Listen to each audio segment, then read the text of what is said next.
same thing that I'm saying here, like, hey, we used to be the best and we used to report news. We used to cover news. We used to go out and do stories. This is a story that's not going to go away. Oh, the Ukraine thing? Or just Trump in general? Trump in general. The only way this will go away is when he dies. What? And then they laugh. Hopefully soon. Hopefully soon. I never liked Obama. Never liked Hillary. Well, all right, a bad example. Never was a fan of Clinton. I'm not over here saying, oh, hopefully they die soon. The motto that CNN put out earlier this year, the facts first, that's what I want the news to be. That's what it should be. That's what it used to be. Now it's just infotainment. That's all it's become. When Zucker took over, it wasn't until Trump. By the way, folks, he asked me to do this last night. Shouts out to Josh. Vacations by Josh. This isn't a sponsor. This is my personal buddy. He's a really cool dude. Yeah. And he's still booking vacations despite Corona stuff. People are still going, and for future, like 2021, 2022. Hit him up, Facebook. All right. That we ended up being all Trump all the time. We used to cover news. We used to go out and do stories. Great clicks, get more money. When a story of this magnitude comes up, we're not going to be watching hundreds of hours. Like, don't worry. They have hundreds of hours, but they kind of like put the highlights on the site. I'm not going to be sitting here making y'all watch hours and hours of people talking. That's just boring. And say you're out of your mind. They sold themselves to the devil. Next year, CNN turns 40. At their launch in 1980, they were the first and only 24-hour all-news network. Today, our CNN insider, Kerry Porch, says CNN went from all news all the time to what his co-workers describe as no news anytime. I'm not super thrilled with what we do on our air anymore. 95. I've been here for a little while. So I really hate seeing what we were and what we could be and what we've become. It's just awful. I want to chase the facts. Like the motto that CNN put out earlier this year, the facts first, that's what I want the news to be. That's what it should be. That's what it used to be. You know, and that's all I want to do with coming forward is I want CNN and any other outlet to basically return to what they once were, where, hey, we tune in to get our facts, we can make up our minds left, right, center, whatever, cool, and we go on with our lives. I don't want anyone to basically, you know, be spun into believing or programmed into believing one way or the other. That's not what I'm about, and that's why I'm coming forward. Patrick Davis, CNN's manager of field ops, has been at the network This is the for voice of James O'Keefe that you're hearing, the guy that started this whole thing. 5 years. He longs for the good old days. We could be so much better than we are. And the buck stops with him. And like we've had other I've been through so many presidents now. Some that are just so hands off that you don't even hear from them for a month. You know what I mean? He's involved every day, has a plan, whatever. I just don't agree with it. Davis is not alone. Many of his colleagues echo his concerns how they used to cover news. This is a story that's not going to go away. Oh, the Ukraine thing? Or just Trump in general? Trump in general. The only way this will go away is when he dies. Hopefully soon. So crazy, dog. I mean, no disrespect to CNN because it's who they are now. But when I got this job 13 years ago, CNN was nothing like this. They were just, news, right? Just straight up just news. What is it now? It's the Trump network, dog. It's like everything is... Think about that. 100,000 kids go missing a year.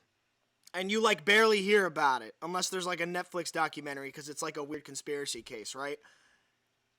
I used to watch the news and it'd be like, oh, there's a fire on this bridge, or there's a car accident here, or man jumps from second floor window with the dog to save, you would hear news, or now it's all just COVID, which that'll be a whole nother episode. That'll probably be episode 2. We'll talk about that.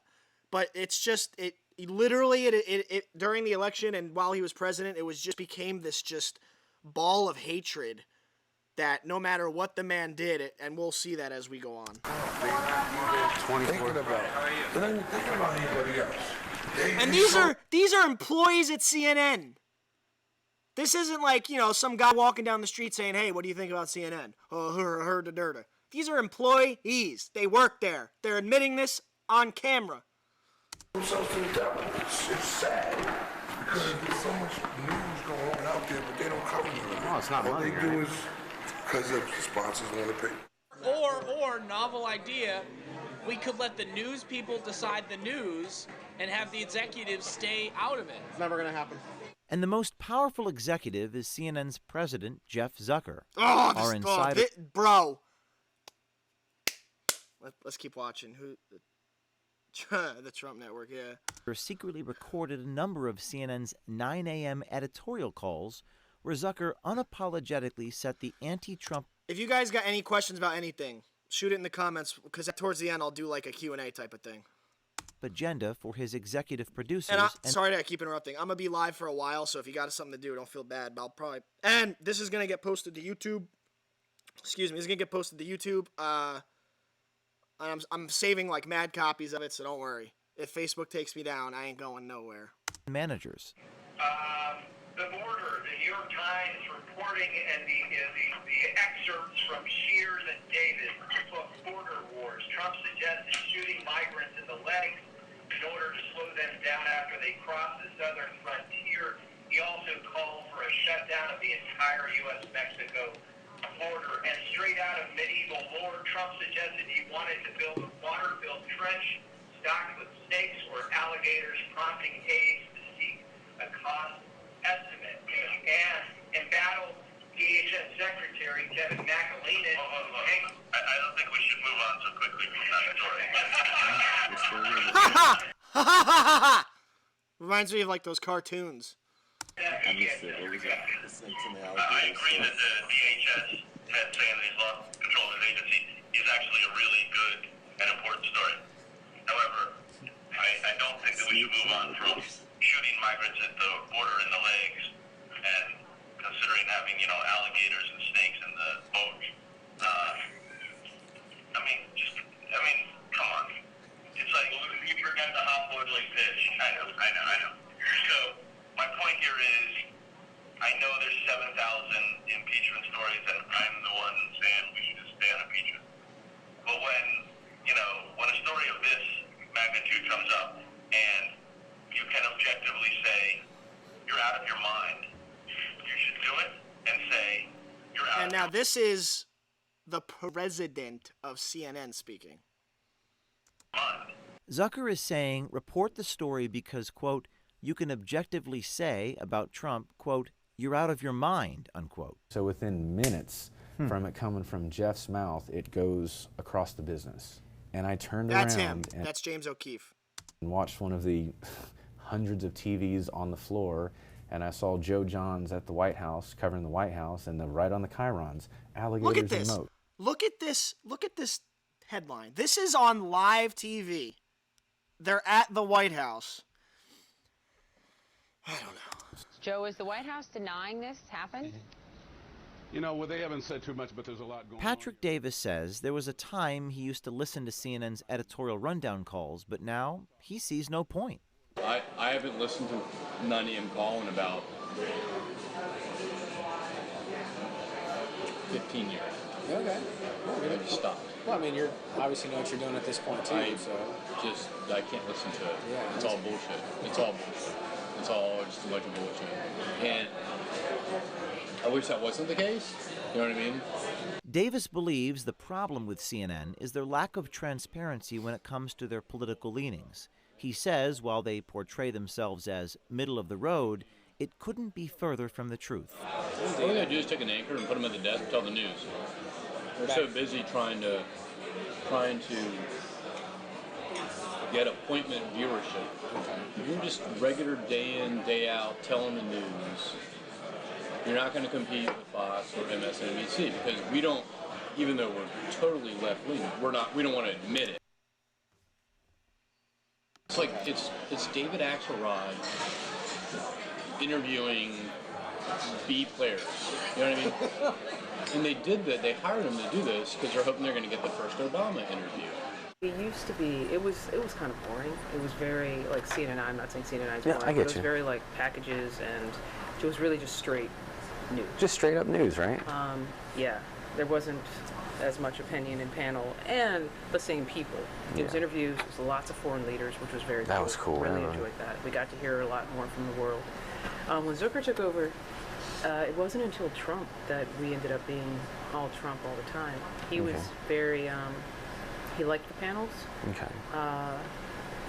It did sort of jazz it up. He basically said, all the other stories. I mean, essentially, not verbatim, but paraphrasing, but it blew my mind that we have this huge, apparatus, and hey, screw all the other stuff, we need to divert all our resources to here. But we have so many resources that could do other stuff. That's what I'm saying. So it's all about the money. All about the clicks. Instead of reporting the news, our insider believes CNN at times manufactures conflict, which leads to more clicks and generates CNN's revenue.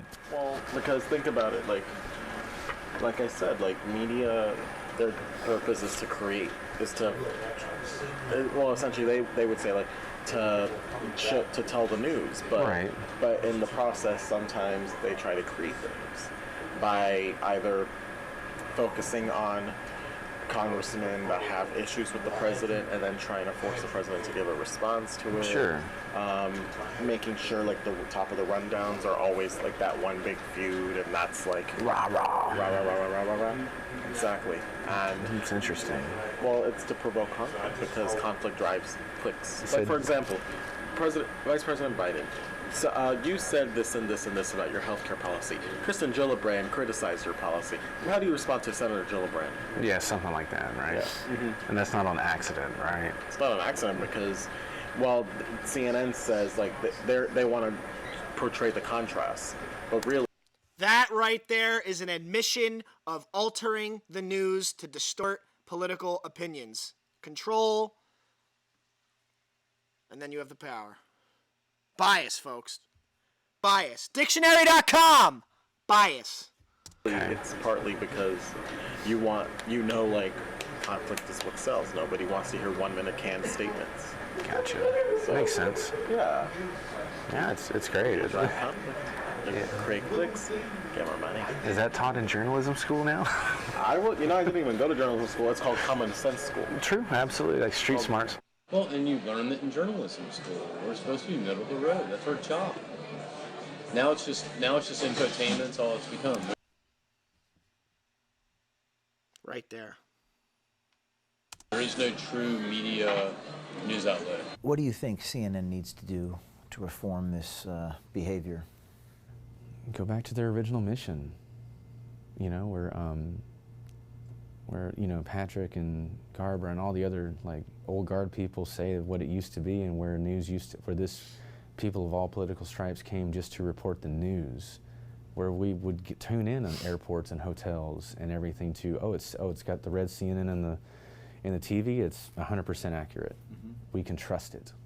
There's no bias underneath it. It's got the red CNN letters. It's truth. Kerry Porch had the courage to come forward, wear a camera, and expose CNN's bias. We live in a precarious time, and we need more people like Kerry to come forward.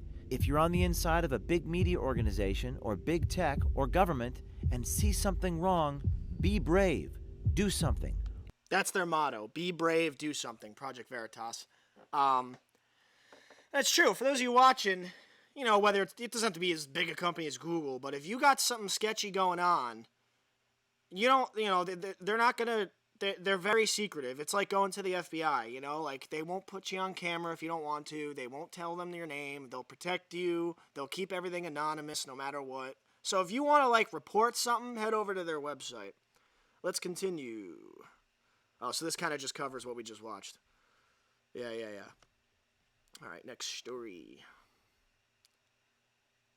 Sexual misconduct, possible cover-up by senior. Yeah, okay. This is a good one.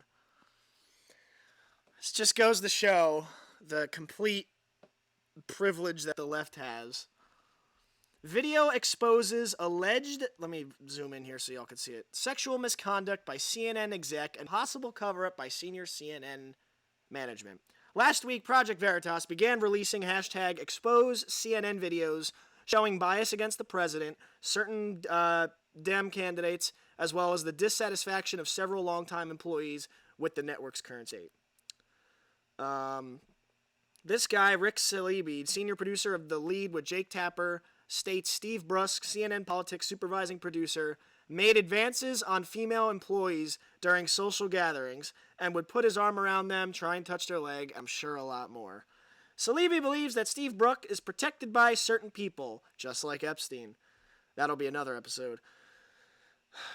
She had a skirt on. I could see the hand. I grab her. It looked like I was being the assaulter because I grabbed her so aggressively to keep her from him. When you gotta grab a female to get her out of a situation, I hope no one's ever had to experience that. Or as a female, someone was there to save you because you were, you don't know what to do. Dude, that means that this dude was feeling up on her, bro. He had already been accused of the things prior, which I found out. I'll tell you this, in the climate that's going on now, he definitely would have been fired. It's open now, and remember Kavanaugh, how CNN just attacked the living balls out of that guy off of a story without having an actual investigation. We'll get to that one day. He emails all of us, but he would all email, was very friendly to her, and then she just got a job working on his team, and she was like, oh, it's hush hush, the job was never posted anywhere. We all seen that before. I just thought it was a little strange. This chick, Christian, media coordinator, that's unethical. So yeah, you get it. Let's take a gander. Let me zoom back out. Play. Want to acknowledge that I know these Be brave. Do something. Say something. He had already been accused of things prior, which I found stuff out, like that. which I found out later. But he would make advances if there was a social gathering and they were drunk, put his arms around them, trying to touch their leg, try and build up emails to the level where he would get flirty and inappropriate. I'll tell you this, in the climate that's going on now, he definitely would have been fired. Yeah. He definitely would have been. Why can't he be fired now? The claims are there. CNN got an HR department. They got lawyers. Why can't he be fired now? Why isn't CNN all up his butthole the way they were with Kavanaugh, the way they were with Trump, the way they were with Ted Cruz, the way they were with, who was it? But again, the Me Too movement, again, like Black Lives Matter, majority of it does a great job. It creates a safe community for women that, whether it was 10 years ago, 20 years ago, last week, can feel safe coming forward. But again, you have to let it go through trial and jury. And I know that like Brock Turner, that whole situation, which, I mean, if I ever see that guy in public, I'm probably going to go to jail for what I would do to that guy. Not a threat. Anyways, I know that doesn't always work. So the Me Too movement was created to make situational awareness of an event. So let's just say 20 years ago, pick it, just John Doe, right? Let's not go as far as rape because I don't want to talk about rape on here. Just grabbed the girl's butt at a bar very inappropriately, and it made her feel awkward. And he kept his hand there and didn't do anything about it because he thought she liked it because men are kind of retarded sometimes in that way. And it made her feel really awkward, and she never went to a bar again because it traumatized her. Let's just say she was 21, all right? And he was some 40-year-old guy. And then this guy, runs for mayor or governor or whatever. And it's that's the dude that grabbed me at the bar 20 years ago. All right? So the Me Too movement, that's kind of... And then, of course, the media took it and made a radical group that is just oh, he raped me, he raped me, he raped me, he raped me, he raped me. And it ruins it for the real rape allegations. And it ruins it for the girls that they actually got raped. And they come out, right? And then it's no, she's lying. Because the media only likes to expand on the bad, small percentage of it. The mountain out of a molehill. The real solution's over here, and the media is oh, look at all these fake accusations. Oh, and, Justin Bieber's a rapist. And it's ugh. And it ruins it, because now you got women they won't come out no matter what, because they feel oh, the Me Too movement's been compromised, or anything like that. It's horrible. It's horrible. Anyways, sorry. People are not afraid to do shit. Yeah. So back to what I was saying, this guy has all these claims, and it's where's the Me Too movement? Where's the Me Too movement with Joe Biden? Don't even get me started. I got videos for days on that guy being a pedophile. We'll get to that, too.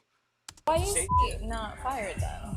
I don't know. I mean, he's been in CNN for like 20 years, so who knows? He's actually very good at it. But he's creepy. So is that why he doesn't get fired? Because he's good at his job?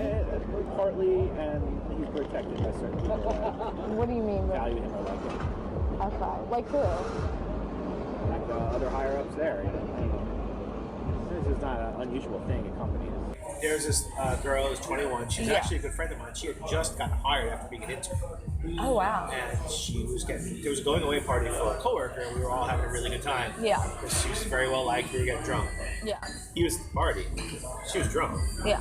He started like staying close to her, put his arm around her, Yeah. she had a skirt on. I could see the hand. I like grabbed her. It looked like I was being the assaulter because I grabbed her so aggressively. Yeah. To keep her from him. Like I like goon armed her. I'm like, come over here.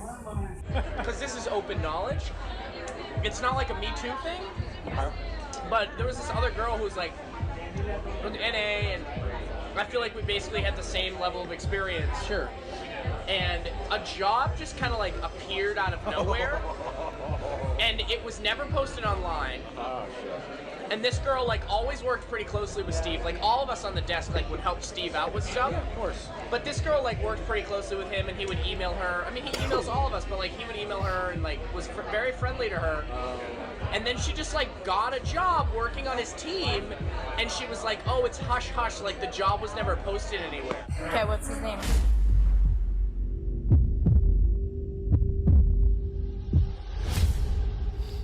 This girl like worked pretty closely with him, and then she just like got a job working on his team, and she was like, "Oh, it's hush hush. Like the job was never posted anywhere." I want to be fair to you.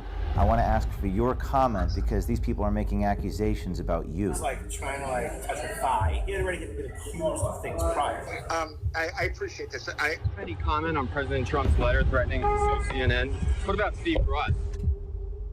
Look, I have your number, and I appreciate you. Reaching out.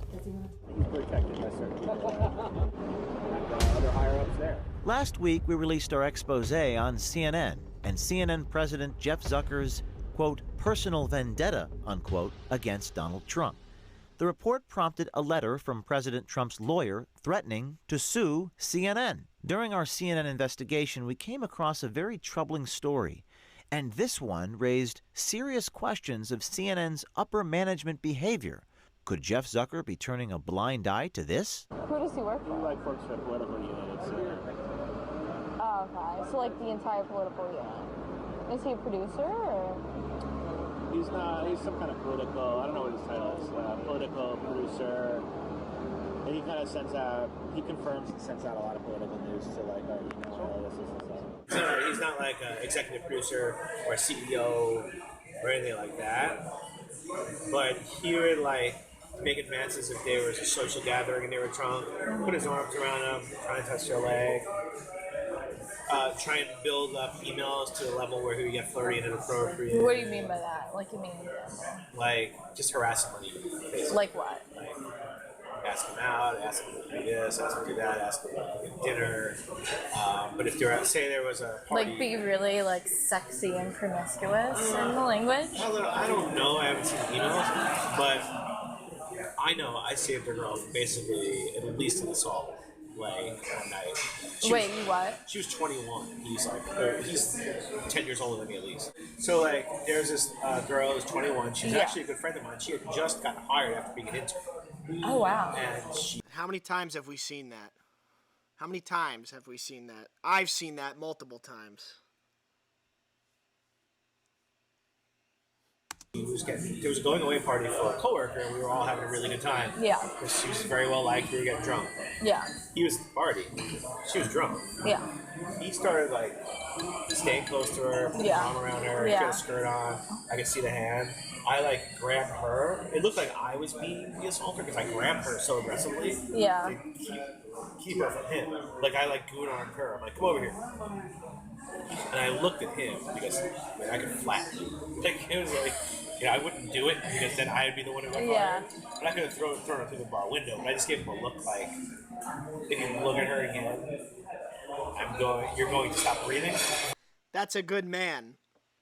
Men take notes. Whether you know the person or not, if you're seeing something sketchy at a bar, it's kind of your job as well, like to be like, yo, like this ain't right.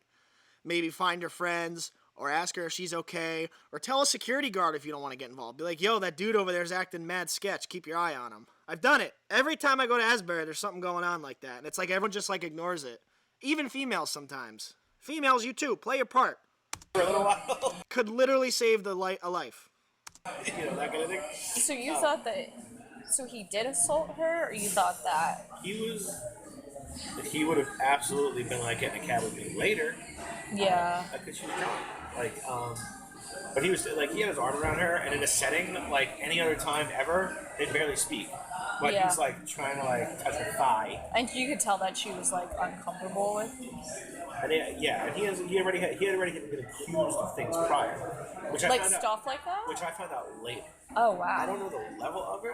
But like what? I'll tell you this: in the climate that's going on now, he definitely would have been fired. What do you mean the climate that's going on? In The whole Me Too movement, Yeah. where people are not afraid to do shit. Yeah. Why to is say he not fired then? I don't know. I mean, he's been in CNN for like 20 years. So Yeah, he hasn't been fired because he's a part of this cabal that we're going to get into as this show progresses. Piss off.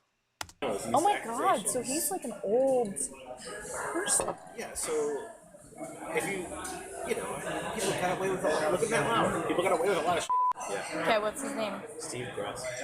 That is Rick Salibi, senior producer for CNN's The Lead with Jake Tapper. Steve Brusk is CNN's politics supervising producer. Salibi went on to tell us why he thinks Brusk is safeguarded at the network. He has like a pretty high up position. It's especially important right now. He's actually very good at it. But he's creepy. So is that why he doesn't get fired? Because he's good at his job? Partly, and he's protected by certain people that What do you mean? value him or like him. Okay, like who? Like other higher-ups there. You know? This is not an unusual thing in companies. Rick Salibi wasn't alone. Other CNN employees noted possible misconduct by CNN politics supervising producer Steve Brusk. Stuff that he said to her?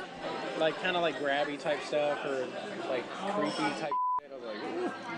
Yeah, so I mean, and he's like what, the number 2 or 3 guy in the building or something like that. Isn't he like, he's like the senior. He's like important. Yeah. Yeah, No, and you didn't hear about this once on the mainstream news media. But Kavanaugh, who was accused of something that happened, God, it was like decades ago, right? They put that man on blast from day one. No evidence, no trial, no jury. Dr. Christine Ballsy Ford is right. It happened. Put him away. It wasn't because they believed her. It turned out the whole thing was a sham, right? His family was getting harassed. His cousins were getting harassed. His face was all over everything. CNN and MSNBC and Rachel Maddow. I guess we just let rapists become, what'd she say? I guess we just let rapists become Supreme Court justices now. Thanks, Trump. Oh my God. But then this is like legit stuff happening from employees within the company. This was like a 2-year-old video, bro. And like nothing. There's probably people watching that are like, how come I didn't hear about this? Because it doesn't go with the take down Trump agenda that the mainstream news media has. Try and understand the level of bias here, right?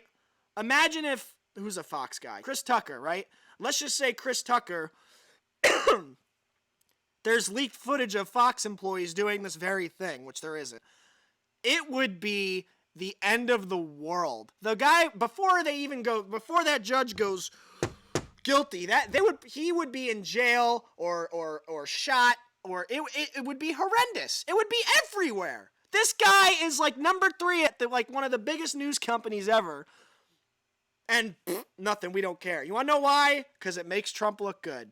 Trump's political coverage, but I think Sam Feinstein. Also, I'm really hungry and I could go for some wings right now. And David Chalian are like, dude. Well, right, I mean, bureau chief, obviously. Dude, like, he's like always looked out for me. I don't know. We've been trying to set up a meeting sometime, but he just hasn't done it. Like, he's never reached out because he never answers emails. So, I mean, it's just like, what do I need to do? Go down and corner him. Yeah, but then he's like, can we do something next week? Can we do something I guess you have to be a hot girl. Yeah, it's gotta be a hot chick. Well, what do I need to do? Like, I will just say, put on. I will a just wig say and- this, like, because this is open knowledge. It's not like a Me Too thing, but there was this other girl who's like with NA, and I feel like we basically had the same level of experience. Sure. And a job just kind of like appeared out of nowhere. Was very friendly to her. And then she just like got a job working on his team, and she was like, "Oh, it's hush hush, like the job was never posted anywhere." That's, And I was that's like, not. "What is that?" Well, first of all, isn't that illegal? Like, you can't. Well, no, I just thought it was a little strange. Yeah, it was in the back of your mind, like that's kind of weird. Like what was there an agreement? Like what happened there? Yeah. So That's unethical. So then he says that, and you're like putting the pieces of the puzzle together.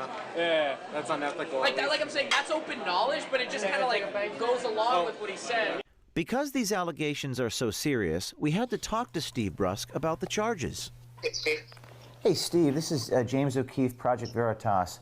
Steve Brusk, before you hang up the phone, I just want to read you the quote. A producer at CNN said that you're protected by certain people, like the higher-ups there, for making advances on younger employees when they were drunk, and it's open knowledge. We're going to release these tapes early next week, and I just want to try to work with you. I want to be fair to you. So that's what Project Veritas is about. They get all these stories about this Steve Brusk guy, and James O'Keefe does whatever he can to give the other side a chance. So Steve Brusk could be like, never heard of this, or that position was posted online, here's the posting. Like, you know, something to help discredit these claims. And again, with Kavanaugh, it was just claims. There was no evidence submitted yet. There was none of that. And they put the man on blast day one. It's like if I go, you know, my mom abused me as a child. And people that have known me my whole life are like, well, I haven't seen that. What do you mean? And it's like I just make stuff up. All right, put her in jail. No, you got to have an investigation, man. My mom never abused me, by the way. Mom, if you're watching, I love you. I want to ask for your comment because these people are making accusations about you. So I understand. I appreciate this. Look, I have your number, and I appreciate you. Reaching out. Do you want to talk in a few hours? Do you want to talk over the weekend? I'll go down there and meet with you. I just want to be fair to you because I understand. And you know, it's very nice of you to reach out on that. I will talk to all of our folks, and again, at this point, I would refer you to CNN Public Relations for everything on this. So I do appreciate you reaching out. The guy's like one of the highest up in the company. I'll refer to CNN Public Relations. Someone comes up to me and says, "Yo, you got people saying this." I'm biting the hammer, biting the bullet, nail on the hammer. That's the normal response, especially if you're innocent. Story. Okay, well, this is my number, and you can call me back or text me if you want to speak with me. We're producing the story, and I want to give you an opportunity to comment on what we have. So this is my phone number, this 201 number, and call or text me anytime. Okay, I appreciate you reaching out. Look forward to talking to you later today if possible. Thank you. Yes, sir. Thank you. Bye-bye. Hello, Mr. Brusk. How are you? Hi, I'm a reporter with Project Veritas. Do you have a comment, sir? I don't. I'll let our PR people talk to you about that. Okay, would you like to see the footage? No, sir. But I'm happy to put you in touch with our PR people. All right, is that Why wouldn't you want to see the footage? If someone texted me saying, "Yo, this girl's saying this, and this," like we got it on footage, and I'm like, let me see who she's talking to. It's just, especially with everything going on, man, you got to protect yourself if you're innocent, bro. You know, like these are things that innocent people would do. You know what I'm saying? If I had kids and someone's like, that guy's beating his kids, guess what? It's lawsuit time. Not beating my kids. Not, oh, you're going to have to talk to my lawyer. your comment? Yes, sir. Again, Steve Brusk directed us to CNN's Public Relations Department. We called over half a dozen people within CNN's communications department, including the executive vice president of CNN Worldwide Communications, to no avail. James, she's on a pretty important call right now, so can I just take a message from you? Please. This is James O'Keefe, Project Veritas. We have the folks at CNN on tape. I want to give